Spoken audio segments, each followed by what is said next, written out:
El 27 de julio del año 2018 los peruanos fuimos sorprendidos con una noticia tristísima: la muerte de Marco Aurelio de Negri, una figura singular y única de la cultura y de la televisión peruanas, un representante de una especie que está casi en extinción. Marco Aurelio de Negri se definía a sí mismo como un polígrafo autodidacto, sí, autodidacto, no autodidacta, porque sabía de muchísimos temas sin haber tenido nunca estudios formales. Él realmente sabía de todo, era un erudito, pero sus pasiones eran la sexología, la obra de César Vallejo, la gallística, el cajón peruano, la lexicografía, entre muchas otras. El día de hoy queremos rendirle un homenaje a Marco Aurelio de Negri, contándoles acerca de su vasta obra, pero también contándoles un poco acerca de su vida, que por cierto fue muy discreta y reservada. Decía al inicio de esta presentación que él fue una figura única y singular de la cultura y de la televisión, porque parece, sobre todo hoy en día, que estos universos son opuestos, y él demostró que podían amalgamarse. Y esto es lo que tratamos de hacer en TV Perú todos los días con nuestro trabajo. Desde el set de Marco Aurelio me siento complacida y un poco triste también de presentar este programa para homenajearlo. Soy Norma Martínez y esto sucedió en el Perú.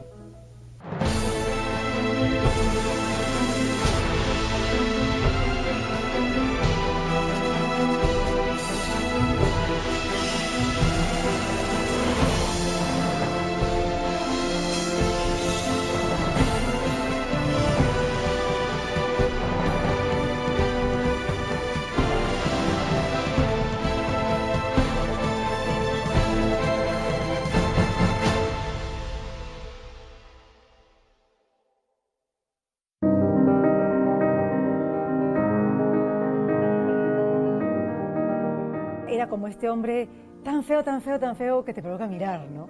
Que su potencia, su vigor, su atractivo estaba en su intelecto, ¿no? En su cerebro.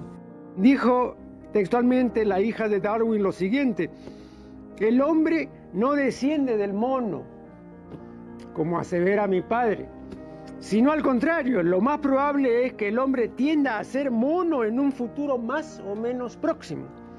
El sentido de la civilización es ese: hacer del hombre un mono.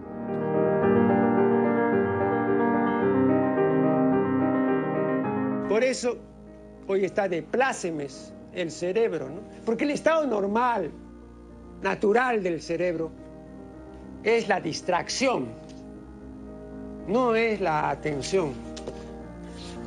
Entonces no puede haber una época que tenga tanta distracción como la presente, ¿no? Por eso digo yo que el cerebro está de plácemes, ¿no? Era celoso, celosísimo, sí, con sus libros, sus aparatos, con eso sí era celoso. Y su propia casa, ¿no? Que no dejaba entrar a nadie. Yo sé que ahorita arriba me está diciendo: ¿qué estás haciendo, Rosa? El hombre es un miembro del reino animal, del filum de los cordados, del subfilum de los vertebrados, de la clase de los mamíferos, de la subclase de los euterios, del grupo de los placentarios, del orden de los primates, del suborden de los pitecoides, del infraorden de los catarrinos, de la familia de los hominoides, de la subfamilia de los homínidos, del género Homo y de la especie estúpidos. Me parece genial. Creo que es una de las mejores cosas que usted ha escrito. Claro. Y se le recuerda mucho, y ojalá haya alguien en la televisión. Nunca se le va a reemplazar, nunca. Es irreemplazable, es un ícono, ¿no?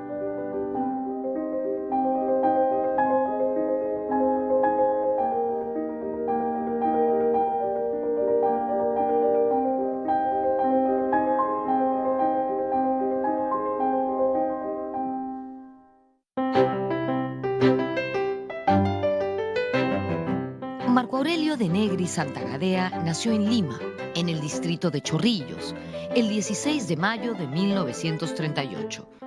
Hijo único del matrimonio de Julio de Negri y Leonor Santa Gadea, ambos naturales de Ancash. Su padre era un intelectual, fue director del Colegio Guadalupe y tenía una gran biblioteca. Marco Aurelio tenía con él una relación muy cercana. De ahí le venía el gusto por los libros y la lectura. El papá de Marco Aurelio era muy amigo de Jorge Basadre, íntimo, y lo invitaban a bailar a la casa, ponían música. Jorge Basadre menciona a Julio y a sus hermanas en dos de sus libros, menciona a la familia de Negri como una familia muy culta, donde las mujeres cultas llamaban la atención porque era una época en donde las mujeres no se preparaban. La hermana del papá de Marco Aurelio le llevaba el diario New York Times todos los domingos a Jorge Basadre para que él lo leyera y se quedaban conversando todos los domingos en la mañana. La madre de Marco Aurelio, la señora Leonor Santagadea, era profesora. A mi madre en general no le gustaban mis conferencias por los temas, ¿no es cierto? Entonces ella no está de acuerdo, tenía una educación antigua, maneras de ver y obrar distintas de las mías, ¿no? Entonces yo entiendo perfectamente eso y todo, pero yo siempre dije, ¿no? Mi madre siempre estaba en primera fila en mis conferencias. Estoy hablando de fines de la década de 60, en un ciclo de conferencias, más de un ciclo de conferencias en Cultura y Libertad, una galería que dirigía Jorge Luis Recabarren. Bueno, y como yo comentaba con mi padre, que en eso sí se compenetraba con mi punto de vista, yo hago caso omiso de esa presencia, ¿no? Porque si yo estuviese pendiente de lo que va a pensar mi madre, lo que va a decir, entonces no podría decir, pues, ¿no? Entonces yo ponía en ese momento entre paréntesis a mi madre, con todo el respeto que me merecí y todo, pero no, entonces para mí no existía.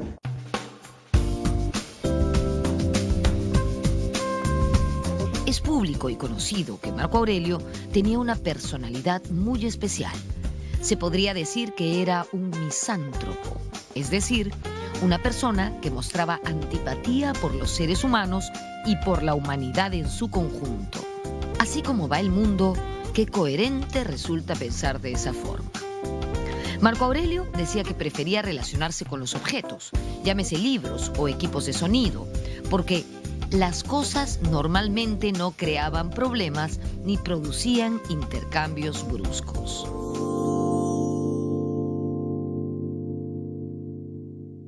Con toda humanidad y con todo cariño veía que Marco Aurelio estaba marcado por una forma especial, personal, de relacionarse, y que eso venía del apego. O sea, cómo te enseñó tu madre a relacionarte con ese otro tan fundamental, porque ese otro es el otro primario, la primera versión que tienes tú de cómo soy querido y cómo puedo querer. De modo que ahí Marco Aurelio aprendió a ser muy sintético y muy alejado de ese contacto. Ha sido un bebé y un niño que se le enseñó o aprendió a autoabastecerse, ¿no? Que esa es una característica de las personas, claro, con ciertas capacidades especiales de hacer ese autoabastecimiento por su inteligencia, por su forma de resolver, resiliencia se llama esa forma de sacar de una disfunción, de un defecto, ¿no? Una salida productiva, una salida saludable. A mi juicio, y a juicio de eminentes pensadores, la mayor parte de la gente es insignificante, ¿no? Muy pocas personas tienen significancia, ¿no? Entonces, que el amor sea en estas personas, en las más no insignificantes, ello se debe a que el amor es, pues, como son esas personas, insignificantes, ¿no? Entonces no se va a pedir, pues, un gran amor a alguien, pues, que se caracteriza por su insignificancia, ¿no? Espiritual, su escasísima personalidad, ¿no? Su casi ausencia de méritos, etcétera, ¿no?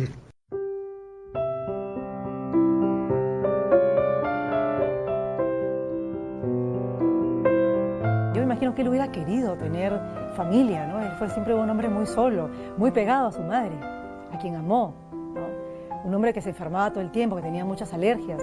Entonces, yo creo que tenía alguna incapacidad para relacionarse, tenía muy poca paciencia con la gente, con la ignorancia, con la estupidez, con la mendicidad intelectual, como él la llamaba, ¿no? Hablaba de la mendicidad, de la indigencia del ser humano, no de la indigencia física ni económica, de la indigencia intelectual, y no tenía paciencia para eso él.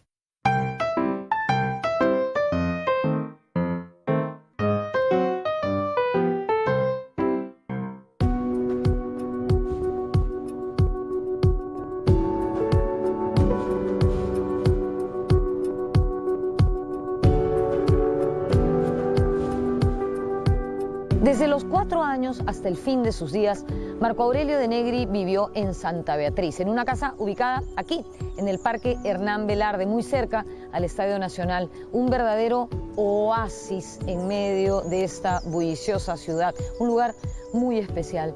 Desde niño se caracterizó por su afición a la lectura.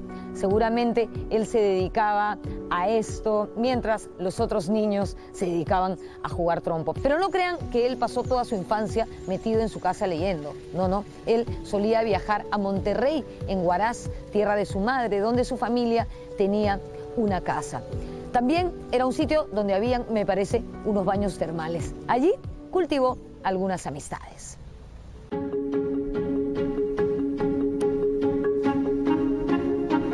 Y tenían una villa llamada Villa Margarita en el balneario de Monterrey, en Huaraz.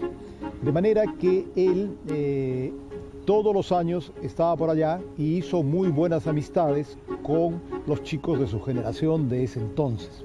Siempre guardó en el corazón y en el alma probablemente los recuerdos de su paso por Huaraz.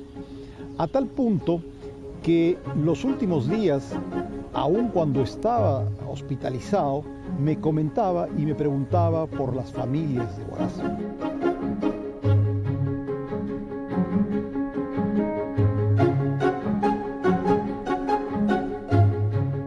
Marco Aurelio estudió muy cerca de su casa, en el Colegio San Andrés. Desde los 6 años ya se encerraba en su cuarto a leer.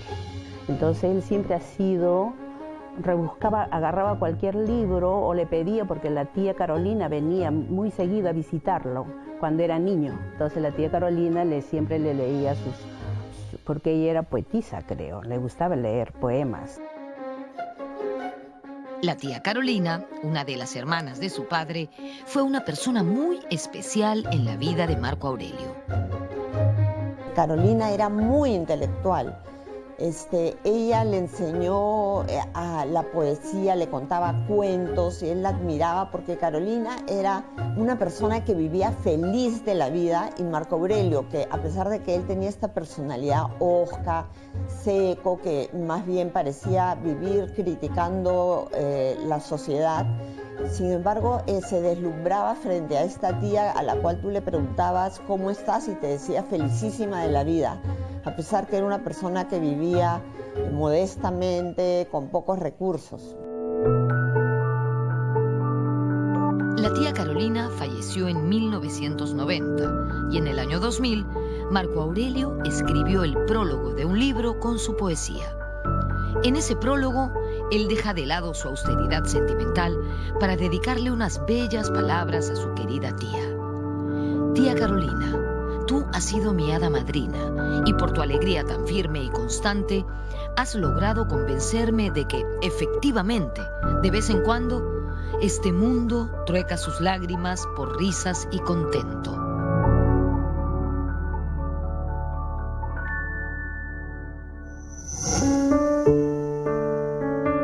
Él le decía una fabuladora de las 1001 noches, porque había una distancia muy corta entre lo que para ella era la realidad y la fantasía.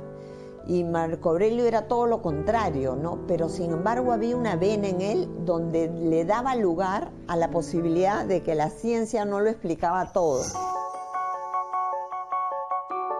Si bien Marco Aurelio estudió Derecho y más adelante Sexología y Sociología, él fue básicamente un autodidacta, o autodidacto, como él mismo se autodenominaba.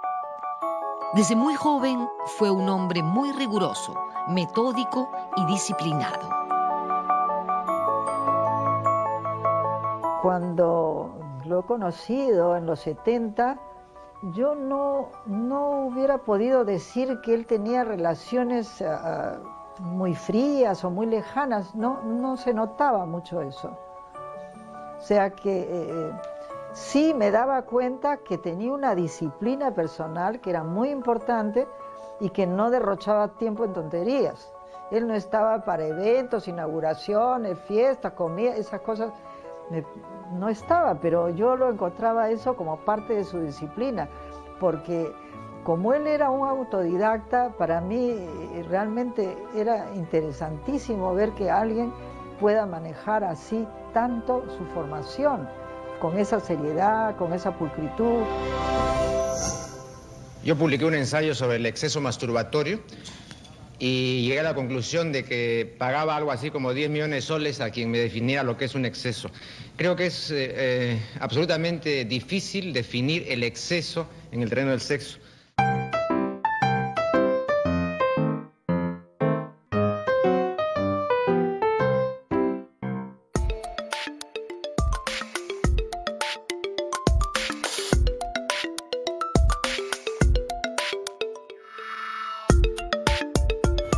Como sabemos, el sexo es un tema en el que Marco Aurelio se movió como pez en el agua. Al respecto, escribió 2 libros, La niña masturbación y su madrastra tabú, perdónenme que hago una parte, pero es que ese título de verdad es genial, y Obscenidad y pornografía. En este último reunió artículos y ensayos escritos durante más o menos 15 años de investigación. Él habló de sexo muy pronto en la televisión, incluso en los años 60 apareció en un programa donde se refirió al preservativo, al condón, y las voces de protesta se alzaron de inmediato, sobre todo de los sectores más conservadores. ¿Cómo es posible que se hable del preservativo en televisión? Recordemos que nuestra sociedad siempre ha sido un poco pacata y hasta ahora creo yo que no está del todo lista para un perfil como el de Marco Aurelio, clarísimo e irreverente.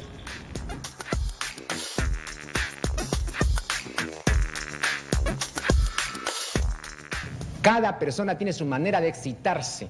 Y entonces es muy difícil la comparación entre individuos. Por ejemplo, está perfectamente demostrado de que la excitación en público es menor que la excitación en privado. Si yo me reúno con 4 compadres en el garaje en mi casa y paso una peliculita pornográfica, ¿no?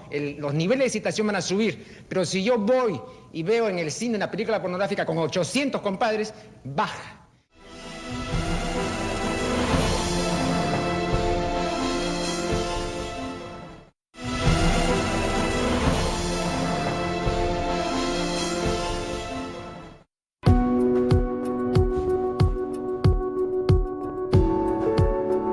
Marco Aurelio no solo fue el primero en hablar de sexo en la televisión, también lo hizo en el ámbito editorial. En 1972 dirigió la revista de cultura sexual Fascinum.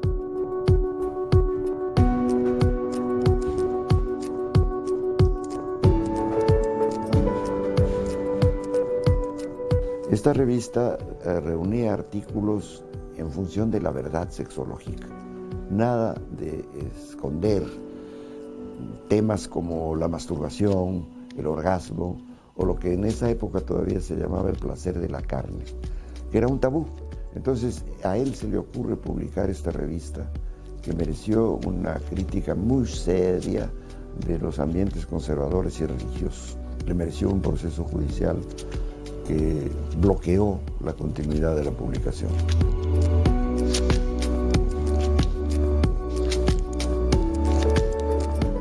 Luego se han ideado, y quiero ser muy rápido, una serie de métodos para medir la excitación. El primero que se desarrolló muy bien es el de la falografía, y se pensó al principio que con los falogramas, o sea, con un aparatito que se coloca alrededor del pene, que es una venda con un dispositivo de registro, para medir las variaciones volumétricas del pene. Entonces se pensó de que con eso no había problema, porque lógicamente, ¿no?, el pene se erecta o no se erecta, ¿no es cierto? Y el aparatito pues ahí señala si se erecta o no se erecta. Entonces te manda una película pornográfica, ¿no es cierto? Y entonces te digo, ¿y qué te parece? Una orgía, por ejemplo, espectacular. Entonces, me parece muy excitante, y entonces el falograma pues indicaba pene erecto, ¿no es cierto? A otro una película que van así, ¿qué te parece la escena? Bueno, nada, y efectivamente pene flácido. Y venir un hombre como Marco Aurelio y publicar artículos en donde se hablaba de la benevolencia, de lo útil que era la masturbación si se hacía bien. Y que decía además que el término implica maltrato de los genitales con la mano, que no había que masturbarse, sino autoerotizarse.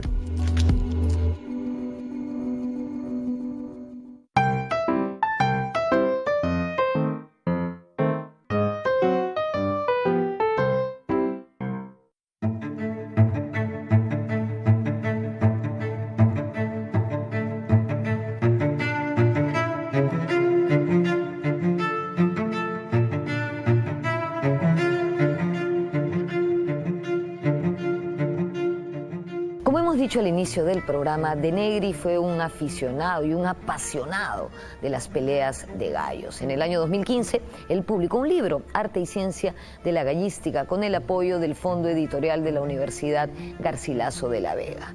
En él se reunían artículos sobre el tema, evidentemente publicados en medios nacionales y extranjeros, y también algunas investigaciones inéditas. Eso sí, fiel a su estilo, Marco Aurelio dijo que ese libro no lo había escrito para sabiondos, fantaseadores y fanfarrones que lo fatigaban y lo ponían de mal humor, sino para criadores, galleros y aficionados que sí tenían ganas de aprender.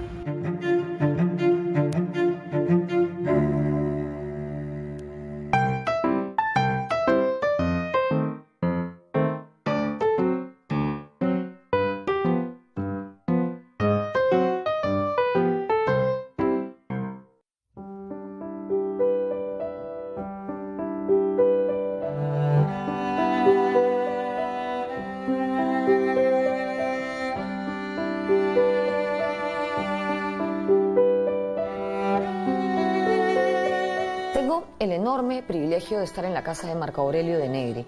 Y digo que este privilegio es enorme porque él fue un hombre muy privado, ¿no? Y no le gustaba que nadie estuviera aquí. Este era su refugio. Hemos venido aquí para contarles que además de todas las cosas que él era también audiófilo, es decir, de esas personas que sienten un gran placer al escuchar música de manera fidedigna, con altísima fidelidad. Por eso quizás también era un coleccionista de aparatos de reproducción, como podemos ver aquí. Y estos son solo una parte de los muchos que hay en la casa. Para él, pues, escuchar música con esos audífonos del teléfono o en la computadora era una aberración, pues, y yo creo que tenía muchísima razón. También se sentía solitario en este placer porque ya casi no quedan audiófilos en el Perú, porque tal vez ya la gente no quiere tener grandes aparatos en sus casas.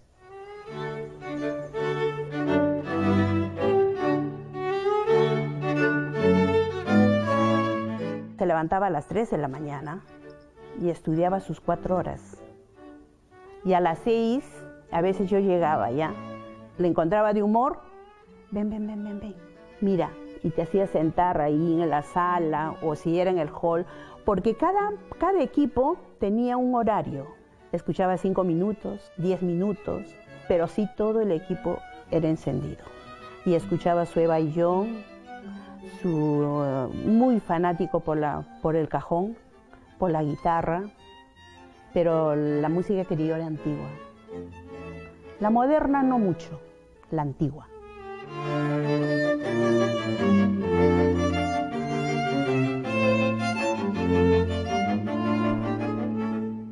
Él tenía la particularidad y el talento y el tiempo, porque no tenía mujer que lo friegue, ni tampoco fregaba a nadie.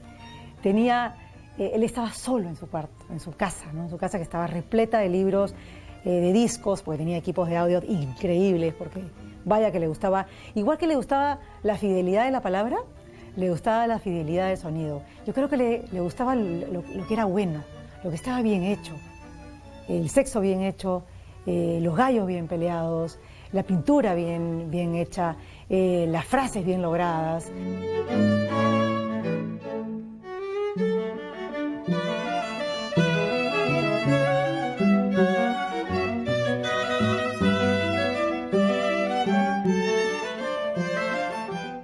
persona vital en la vida de Marco Aurelio durante los últimos 30 años fue la señora Rosa Torres.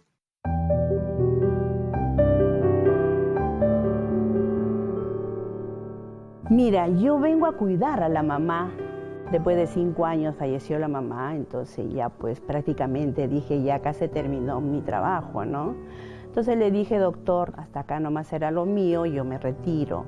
No, me dijo, no, Rosa, tú eres una mujer muy buena, me dijo, y ahora te toca cuidarme. Pero usted es más grande que yo, ¿cómo lo voy a criar, no? Pero así, entre bromas y bromas, me quedé. Era no solo su ama de llaves, sino su asistenta en temas de economía. Era quien lo acompañaba a sus entrevistas en Canal 7 o a sus conferencias.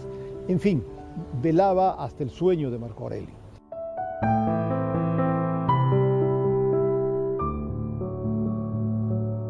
Rosita era su alma, ¿no? Era su todo. Rosita era su escudera, en realidad. Rosita era su pie a tierra. Rosita era la que creo que le pagaba la luz, el teléfono, la que le conectaba el teléfono porque él desconectaba el teléfono en su casa. Entonces, cuando alguien quería llamar a Marco Aurelio, llamaba primero a Rosa, al teléfono celular. Le decía, Rosita, quiero hablar con Marco Aurelio.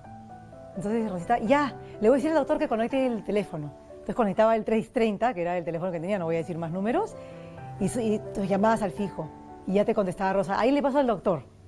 Entonces era un protocolo realmente hablar con él, ¿no? Porque yo era la que le escogía los ternos. Yo era la que le seleccionaba la camisa, qué corbata se va a poner. Yo era la que le hacía eso. Entonces, estás bacán, le decía. Y eso no le gustaba a él, esas jergas. ¿Por qué dices eso? Porque estás bello, le decía así. No, pero no bacán, no.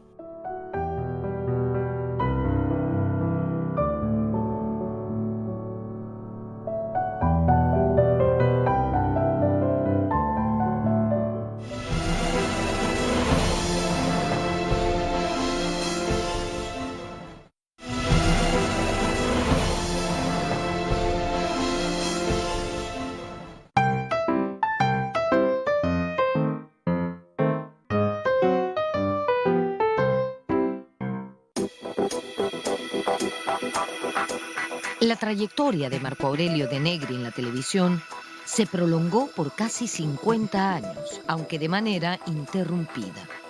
Se inició a principios de la década de 1970. En 1974 dirigió en Canal 11 un programa titulado La Hora Sexológica.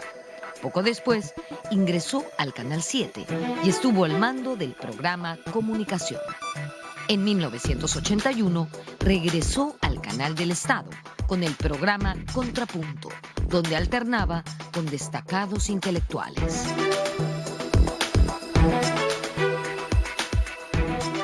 Doctor Seguín, ¿usted cree que en Lima en este momento hay películas pornográficas? Yo creo que está lleno de películas pornográficas. ¿Podría usted referir algunos títulos para orientación de la gente y para poder comprender su concepto de pornografía? No le digo por qué, mencione usted. Debo decirle que los títulos mismos están mostrando ya el espíritu de la película. Confesiones de 5 colegialas depravadas o algo así, ¿no? Y eso fue lo que hizo que él fuera tan venerado y tan escuchado y tan visto en la televisión peruana durante tantos años, ¿no? Porque no tenemos muchas personas que hablen sin filtro sobre el pene, la vagina, la inserción anal, ciertos temas pues que todo el mundo sabe que existen, pero nadie los habla, ¿no? Sobre la cojudez de la televisión peruana, ¿no? Sobre estos programas que son tan vacíos. Hace muchísimos años vengo luchando en pro del esclarecimiento sexual y quiero esparcir cultura sexual. Alguna vez me han preguntado qué significa Marco Aurelio de Negri en la cultura peruana.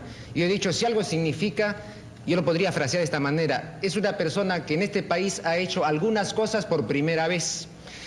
Ejemplo, en el año 74, en el Canal 11, yo tuve un programa que se llamaba La Hora Sexológica, que se pasaba a las 9 de la noche. Ese programa duró apenas 3 meses. Ese propósito fue truncado burdamente a los 3 meses. Entonces yo digo, si hasta ahora existiera, por ejemplo, La Hora Sexológica, Entonces, habríamos tenido varios años de esclarecimiento a través de la televisión, que es un medio eficacísimo de esparcir conocimiento. A fines de la década de 1990, condujo el programa A Solas con Marco Aurelio de Negri, en Cable Mágico Cultural. Con el nuevo siglo, en el 2000, Marco Aurelio de Negri regresó al Canal 7, pero esta vez para quedarse. Aquí condujo de manera ininterrumpida durante 18 años el programa La Función de la Palabra. Hoy está con nosotros Mónica Cabrejos, Ani Bustamante, el doctor Luis Millones, Josefina Barrón.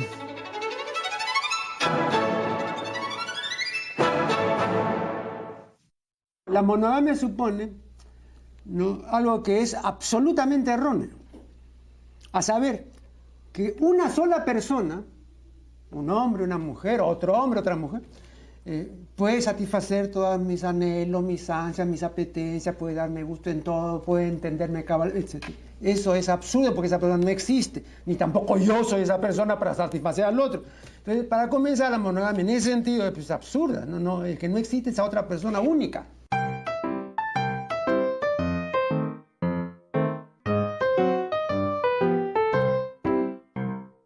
Marco Aurelio de Negri fue un duro crítico de la televisión, a la que consideraba el reino de la videocracia, donde se privilegiaba la imagen por encima de la inteligencia y de la abstracción.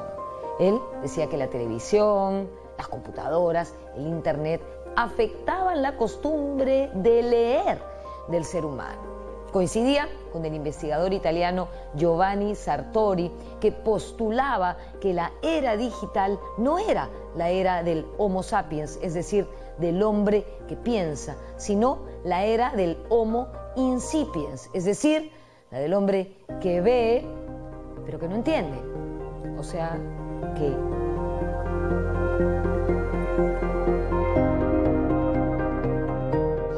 Yo he sostenido en más de un artículo, ¿no?, que con la sociedad informática y con la era digital advienen 4 ismos, ¿no?, que son los 4, son peligrosísimos, ¿no? El inmediatismo, el fragmentarismo, el facilismo y el superficialismo, ¿no? Entonces ahora hay toda una delegación de capacidades y de facultades que ya no hay que hacer porque están los aparatos y los adminículos que hacen lo que ya la gente no quiere hacer o que ya no puede hacer o que no quiere aprender a hacer, etcétera, ¿no? A pesar de su dura crítica a la televisión, Marco Aurelio fue un hombre de televisión. Pero él hacía la salvedad de que su propuesta era televisión contra cultura, televisión que impugnaba la cultura imperante. En ese sentido, Marco Aurelio cuestionaba, según sus propias palabras, los lugares comunes, las creencias infundadas y la enorme cantidad de estupideces que se propagaban desde el orden establecido.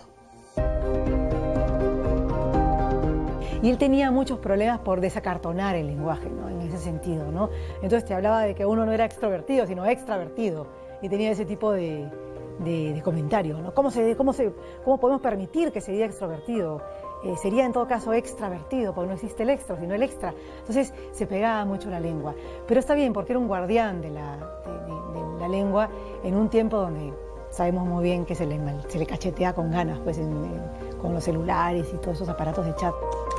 Por favor, no digan extroversión, porque el prefijo extro no existe. Es un disparate, a pesar de que la academia ha terminado por admitir extrovertido, ¿no? Y por eso me da risa a mí cuando me escriben los televidentes y me dice, ¿y por qué acentuó usted? ¿Por qué tildó usted? La academia ahora dice que no hay que tildar y todo.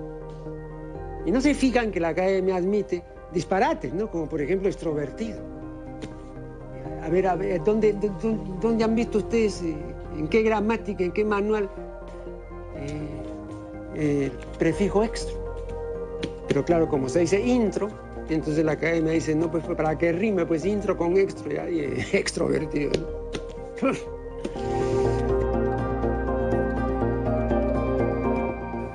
el modelo conyugal basado en la complementariedad asimétrica sigue vigente. Y la institución matrimonial no solo se valora, sino que se sobrevalora, ¿no? Entonces yo te pregunto con toda sinceridad, ¿cómo es posible esta sobrevaloración siendo, como es el matrimonio, una institución disfuncional por haber pretendido combinar el amor, el sexo y la conyugalidad, tres cosas que normalmente son incombinables? Bueno, es la familia, ¿no? Es lo que no, la familia es fuerte. otra. Este matrimonio monogámico con celos y con antecedencia romántica y con un enamoramiento así pertinaz y loco, a eso me refiero este cuadro, ¿no? Que desemboca, bueno, luego ya pues lo que todos conocemos, pero ha fracasado.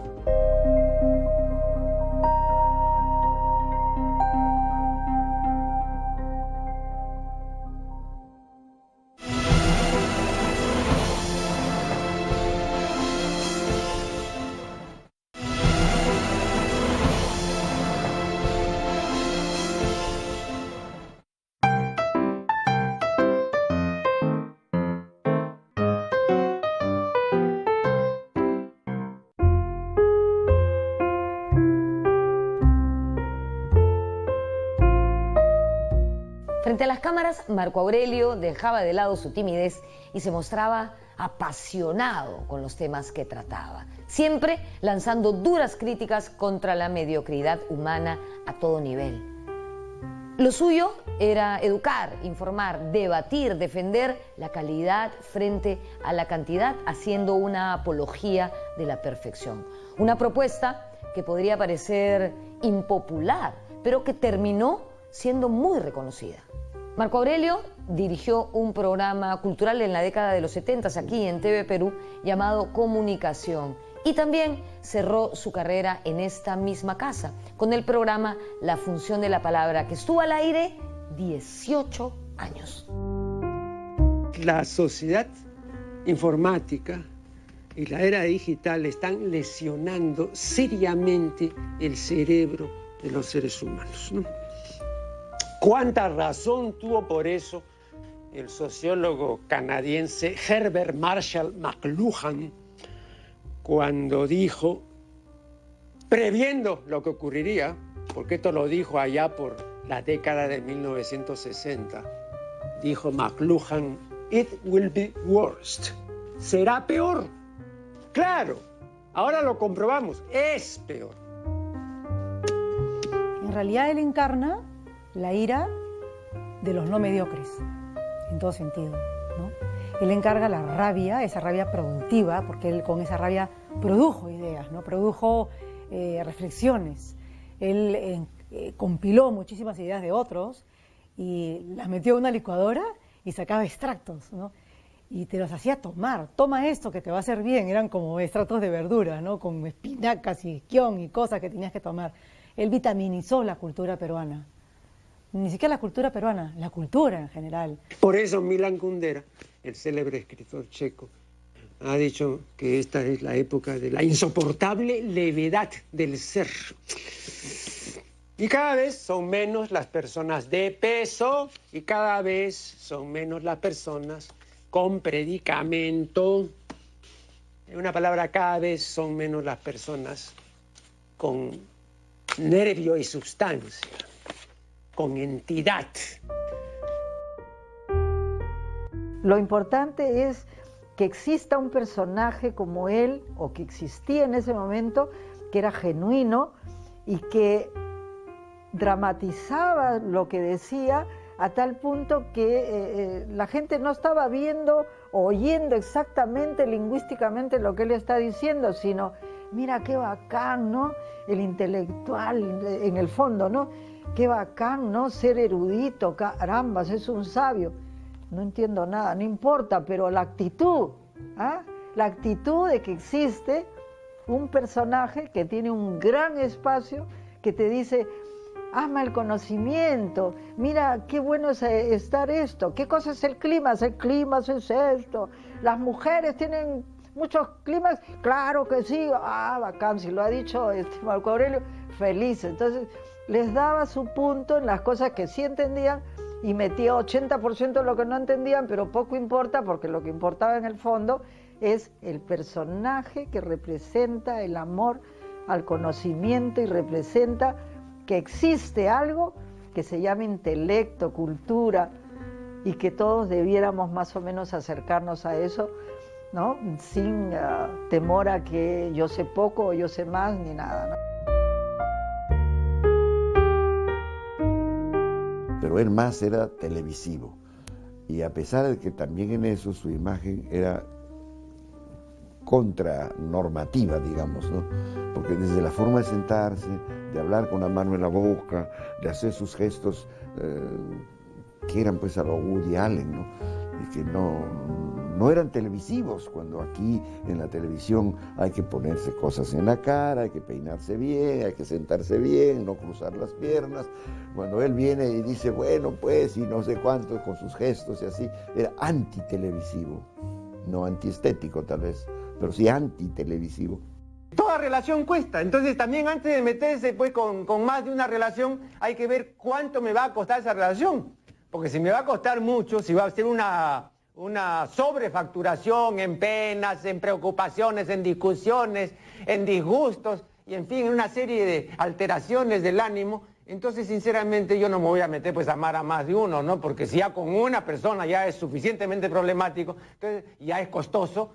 Ahora, repito, hay costos que conviene pagar porque realmente vale la pena pagar, ¿no? Muchísimos de los costos en materia amorosa, ¿no? Son costos que no vale la pena pagar, ¿no? Sinceramente, yo desde ahora lo digo, ¿no?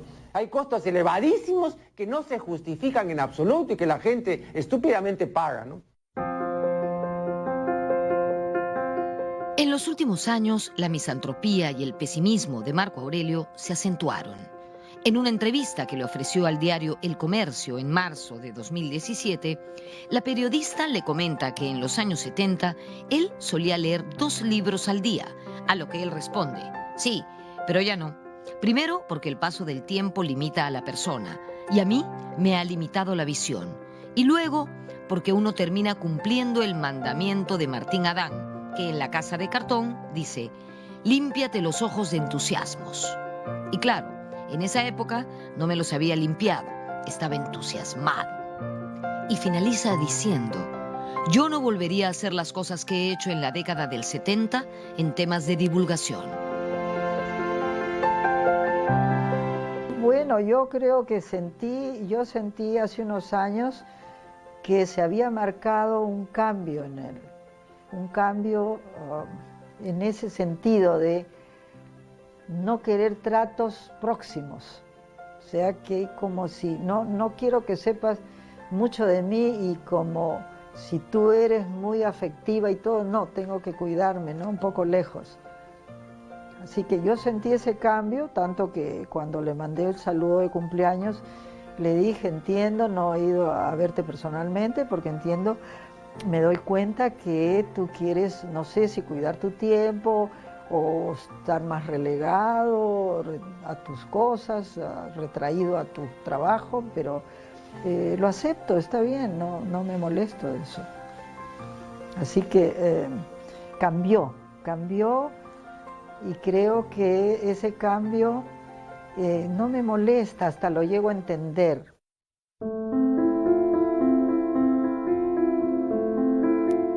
Marco Aurelio de Negri dejó este mundo el 27 de julio de 2018 y su muerte desató masivas muestras de afecto que él jamás hubiese imaginado.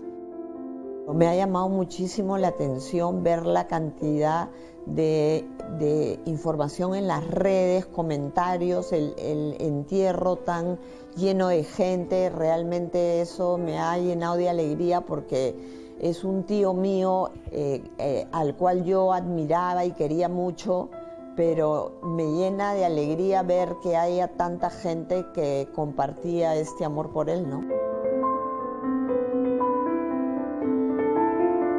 Yo de él aprendí mucho y el diploma más grande y más hermoso que él me dejó es que el día del sepelio ver colas de jóvenes, llorando, besándome la mano, diciéndome gracias, señora, por cuidarlo. El último mensaje que él dejó, Rosa me dijo, que lea la juventud, porque esa prótesis que tienen ahora la juventud de la celular, de la computadora, no es válido, me dijo. Ya no hay acá porque ya no investigamos. Ahora ven, quieren encontrar a papá, computadora, ya, pero no piensan. Por eso nos estamos embruteciendo, Rosa. Eso es lo que me decía.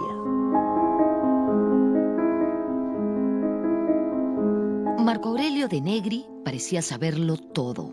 Y esa sabiduría, ese conocimiento tan cabal de las cosas, no le dejaba más opción que el pesimismo.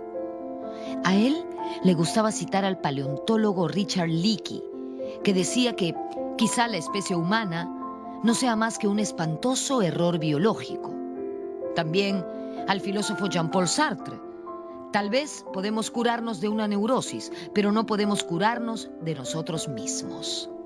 Rindámosle un homenaje a Marco Aurelio. Curémonos. Todavía estamos a tiempo.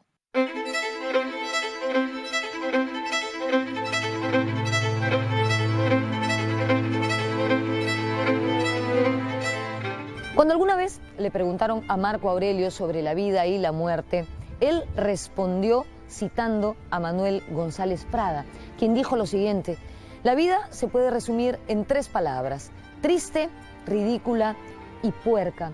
Sin embargo, nosotros podemos derramar algo de regocijo en esa tristeza, algo de elevación en esa ridiculez y algo de limpieza en esa porquería. Creo que sobra decir cualquier cosa. Es cierto que el vacío que ha dejado Marco Aurelio en nuestra cultura y en nuestra televisión va a ser muy difícil de llenar, y de hecho no distinguimos a nadie que le siga los pasos. Si tienen alguna idea, por favor, compártanla con nosotros. Nos vemos en la próxima.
Jornada de trabajo sin ver aquel culo es una jornada sin sol.